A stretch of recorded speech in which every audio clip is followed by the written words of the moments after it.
चलिए जानते हैं देश दुनिया की तमाम बड़ी महत्वपूर्ण सिलेक्टेड 25 खबरों को 5 मिनट में। लेकिन दोस्तों, अगर अभी तक आप लोगों ने हमारे चैनल को सब्सक्राइब नहीं किया तो कर ले। मतदाता सूची संशोधन पर सुप्रीम कोर्ट की सख्त टिप्पणी। कहा, कोई भी शक्ति अनियंत्रित नहीं हो सकती। सुप्रीम कोर्ट ने बुधवार को मतदाता सूची में विशेष गहन पुनरीक्षण SIR को लेकर अहम टिप्पणी की। कोर्ट ने कहा कि इस प्रक्रिया के गंभीर परिणाम हो सकते हैं, खासकर उन लोगों के लिए जिनके नाम वोटर लिस्ट से बाहर हो जाते हैं। पंजाब के लोगों को अब गंभीर बीमारी के इलाज की चिंता नहीं करनी पड़ेगी। राज्य में मुख्यमंत्री सेहत बीमा योजना की शुरुआत कर दी गई है, जिसके तहत हर परिवार को 10 लाख रुपए तक का मुफ्त इलाज मिलेगा। मोहाली में मुख्यमंत्री भगवंत मान के साथ आम आदमी पार्टी के सुप्रीमो अरविंद केजरीवाल ने इस महत्वाकांक्षी योजना का शुभारंभ किया।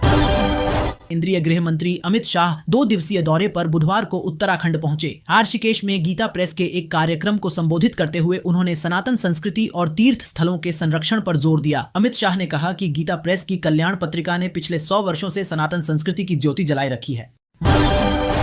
जम्मू कश्मीर के डोडा जिले में गुरुवार को बड़ा सड़क हादसा हुआ। भद्रवाह चंबा इंटरस्टेट रोड पर खन्नी टॉप के पास सेना की एक गाड़ी करीब 200 फीट गहरी खाई में गिर गई। इस हादसे में 10 जवानों की मौत हो गई है। सेना के अधिकारियों के मुताबिक वाहन में कुल 21 जवान सवार थे। हादसे में गंभीर रूप से घायल 11 जवानों को उधमपुर स्थित मिलिट्री हॉस्पिटल के लिए एयरलिफ्ट किया गया है।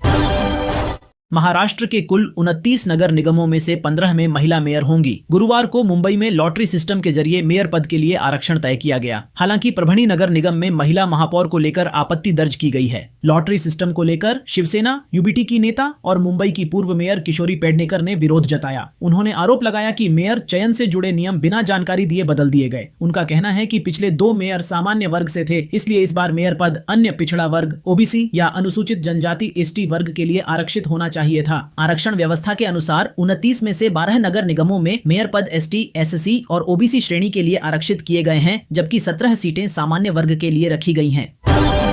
केजरीवाल ने कहा कि पंजाब ने आतंकवाद और नशे जैसे कठिन दौर देखे हैं, लेकिन अब राज्य एक नए और सकारात्मक दौर में प्रवेश कर चुका है। उन्होंने दावा किया कि पिछले 4 सालों में पंजाब में जो बदलाव हुआ है वह इतिहास में सुनहरे अक्षरों में लिखा जाएगा। उन्होंने कहा कि इस योजना का लाभ हर पंजाबी को मिलेगा, चाहे वह किसी भी पार्टी से जुड़ा हो। अब पंजाब में कोई भी व्यक्ति बीमारी के कारण इलाज के अभाव में नहीं मरेगा।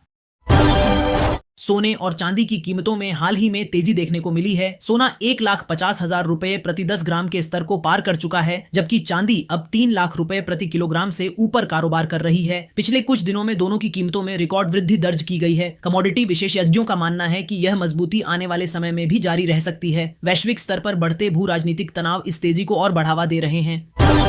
PM आवास योजना ग्रामीण सर्वेक्षण की समय सीमा बढ़ी, लिस्ट से हटेंगे इन लोगों के नाम। प्रधानमंत्री आवास योजना ग्रामीण यानी PM आवास योजना ग्रामीण 2026 के अंतर्गत जिले में चल रहे सर्वेक्षण एवं सत्यापन कार्य की समय सीमा बढ़ा दी गई है। जिला ग्रामीण विकास अभिकरण DRDA के अनुसार प्रधानमंत्री आवास योजना ग्रामीण की प्रतीक्षा सूची से छूटे योग्य परिवारों की पहचान के लिए आवास प्लस पोर्टल के माध्यम से जिले में व्यापक सर्वेक्षण कराया जा रहा है।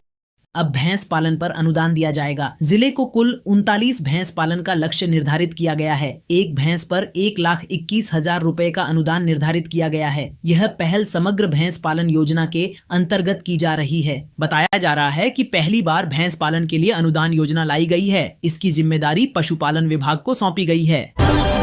हेमंत सोरेन बुधवार देर रात लंदन पहुंचे। वहां पहुंचने पर झारखंडी स्कॉलर्स और भारतीय डायस्पोरा के सदस्यों ने उनका स्वागत किया। मुख्यमंत्री सोरेन के साथ सरकारी प्रतिनिधिमंडल में उनकी पत्नी व विधायक कल्पना सोरेन भी हैं। सूचना एवं जनसंपर्क निदेशालय की ओर से गुरुवार को बताया गया कि लंदन पहुंचने पर झारखंड के स्कॉलर्स और भारतीय डायस्पोरा के सदस्यों की ओर से मुख्यमंत्री हेमंत सोरेन और उनकी धर्मपत्नी कल्पना सोरेन का पारंपरिक गीत संगीत से स्वागत हुआ।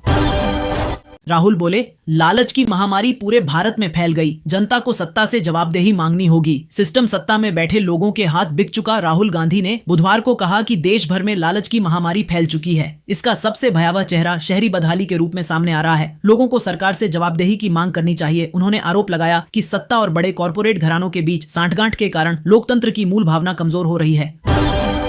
कांग्रेस के महासचिव जयराम रमेश ने सोशल मीडिया प्लेटफॉर्म X पर पूर्व अमेरिकी राष्ट्रपति डोनाल्ड ट्रंप के बयान का एक वीडियो साझा किया। इसके साथ उन्होंने लिखा, कल तक गिनती 70 थी और आज यह 71 हो गई है। यह याद रखना चाहिए कि दावोस में भारत का एक बड़ा आधिकारिक प्रतिनिधिमंडल मौजूद है।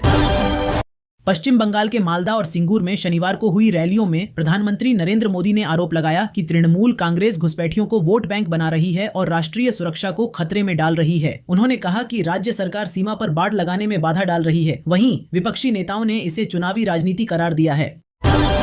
मंत्री रेखा गुप्ता ने घोषणा की है कि अब दिल्ली में 1,20,000 रुपए तक की सालाना आय वाले परिवारों को भी राशन कार्ड के लिए पात्र माना जाएगा। ये अहम निर्णय मुख्यमंत्री की अध्यक्षता में हुई दिल्ली कैबिनेट की बैठक में लिया गया। मुख्यमंत्री रेखा गुप्ता ने बताया कि नियमों और स्पष्ट प्रक्रिया के अभाव में दिल्ली में राशन कार्ड से जुड़े 3,89,883 से अधिक आवेदन अब तक लंबित पड़े हुए हैं।